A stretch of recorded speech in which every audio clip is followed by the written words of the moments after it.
A relação entre Estados Unidos e Brasil sempre foi marcada por uma mistura de proximidade estratégica e tensão comercial.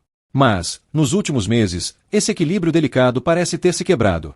O governo norte-americano, sob justificativas de segurança econômica e política interna, decidiu apertar o cerco contra o Brasil de uma forma que já começa a gerar efeitos concretos e que pode se intensificar ao longo das próximas semanas. O movimento, que envolve tarifas adicionais, investigações antidumping e até ameaça de sanções mais amplas, é visto em Brasília como uma escalada perigosa, capaz de prejudicar setores inteiros da economia brasileira e deteriorar o relacionamento bilateral. Para compreender a gravidade do momento, é preciso mergulhar nas medidas tomadas por Washington, nas reações do governo brasileiro e nas consequências possíveis que esse embate pode trazer tanto no plano econômico quanto no político. A ofensiva norte-americana ganhou força no final de julho de 2025, quando o presidente dos Estados Unidos assinou uma ordem executiva impondo novas tarifas sobre uma ampla gama de produtos brasileiros. A medida não foi simbólica. As sobretaxas chegam a elevar o peso total das tarifas para patamares próximos de 50% em muitos casos. Ou seja, metade do valor exportado pelo Brasil pode ser engolida por taxas adicionais ao cruzar a fronteira norte-americana. Embora alguns setores tenham recebido exceções, como a aeronáutica, o suco de laranja e partes da indústria de energia e mineração, o grosso das exportações brasileiras foi atingido. Carne bovina, café, calçados e produtos industriais que compõem parte essencial da balança comercial foram diretamente afetados. O impacto é imediato. Empresas brasileiras perdem competitividade, contratos ficam em risco e mercados tradicionais começam a ser reavaliados. Mas as tarifas são apenas uma parte da pressão. Paralelamente, o Departamento de Comércio dos Estados Unidos abriu novas investigações antidumping e de subsídios contra produtos brasileiros. Um exemplo é o setor de celulose de alta pureza, competições que já têm início de investigação marcado para setembro.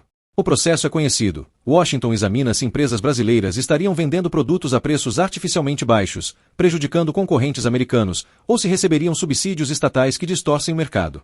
Caso as investigações concluam de forma negativa para o Brasil, novas tarifas punitivas seriam aplicadas, agravando ainda mais o cenário. Vale lembrar que em março de 2025 o mesmo país já havia decidido contra o Brasil em um caso de ferro-silício, e medidas adicionais foram impostas. Portanto, não se trata de uma novidade isolada, mas de um movimento consistente e contínuo. No Brasil, a reação foi cautelosa. O presidente Lula e seu governo adotaram um discurso firme, mas sem precipitação. Em entrevistas, o mandatário disse que não tem pressa para retaliar e que a prioridade é o diálogo. Brasília já estuda medidas legais, como recorrer a mecanismos de solução de controvérsias da Organização Mundial do Comércio, além de avaliar a legislação interna que permite retaliações proporcionais. No entanto, a linha oficial é clara: tentar resolver pela via diplomática antes de partir para um confronto direto. Essa postura reflete não apenas a busca por preservar os canais de negociação, mas também a consciência de que retaliações imediatas poderiam gerar uma escalada ainda mais custosa. O problema é que essa postura pode ser interpretada em Washington como sinal de fraqueza, incentivando medidas ainda mais duras. Enquanto os governos calculam seus movimentos, setores inteiros da economia brasileira já sentem o baque. A agropecuária, particularmente a carne bovina e o café, vê seus produtos encarecerem artificialmente para os consumidores norte-americanos. Exportadores já começam a buscar alternativas em mercados como China, União Europeia e países latino-americanos, mas esse redirecionamento não é simples nem rápido. O setor calçadista, que há décadas enfrenta a concorrência asiática, perde ainda mais fôlego. A indústria de celulose, embora seja altamente competitiva, teme que investigações prolongadas criem um ambiente de incerteza capaz de afastar investidores. Por outro lado, setores poupados pelas isenções respiram aliviados, mas não podem garantir que permanecerão fora da mira de novas medidas. No curto prazo, os efeitos mais visíveis são comerciais: contratos suspensos, renegociações e aumento de custos para consumidores e importadores. Mas no médio prazo, o risco maior é político. A relação entre Brasil e Estados Unidos já vinha atravessando um momento delicado, com divergências em temas ambientais, geopolíticos e diplomáticos. Agora, com a escalada tarifária, o tom pode azedar de vez. Há quem veja essa pressão como uma forma de recado. Washington estaria insatisfeito com algumas posturas brasileiras, seja no alinhamento com países emergentes, seja na tentativa de manter uma política externa independente, e utiliza o comércio como arma de persuasão. De fato, não seria a primeira vez que os Estados Unidos recorrem a medidas econômicas para pressionar parceiros a se alinhar em temas mais amplos. Seja como for, o Brasil se encontra em uma encruzilhada. Reagir com dureza pode significar entrar em uma guerra comercial cujas consequências são imprevisíveis. Manter a linha suave de diálogo pode ser visto como capitulação, prejudicando setores produtivos e a imagem do país como potência emergente.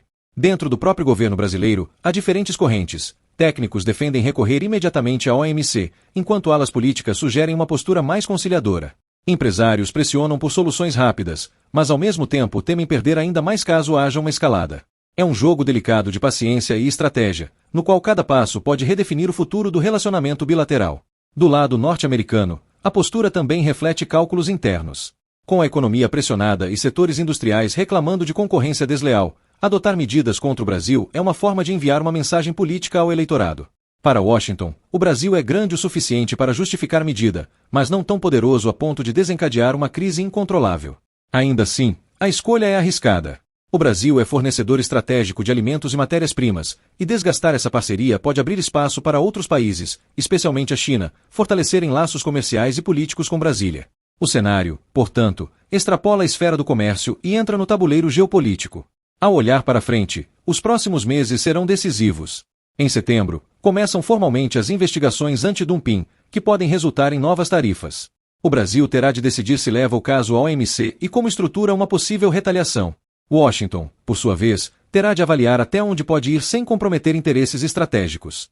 Setores econômicos pressionarão seus governos, e a tensão pode se transformar em crise diplomática aberta. O certo é que a relação entre os dois países não será mais a mesma. A confiança foi abalada, e mesmo que haja uma solução negociada, a lembrança desse episódio servirá como alerta. Os Estados Unidos estão dispostos a usar o comércio como instrumento de pressão política, e o Brasil precisará encontrar formas de se proteger. Em resumo, o que está em jogo não é apenas a venda de carne, café ou celulose. O que se desenrola é uma disputa de poder e influência. De um lado, os Estados Unidos, que buscam reafirmar sua autoridade econômica e política, mesmo às custas de parceiros tradicionais. Do outro, o Brasil, que tenta equilibrar interesses comerciais imediatos com a necessidade de se afirmar como ator independente no cenário global. A batalha das tarifas e sanções é apenas o capítulo mais recente de uma história longa e complexa, mas que pode redefinir o modo como os dois países se enxergam e se relacionam. O desfecho ainda está em aberto, mas uma coisa já é clara: a pressão aumentou, e o Brasil terá de mostrar até que ponto está disposto a resistir.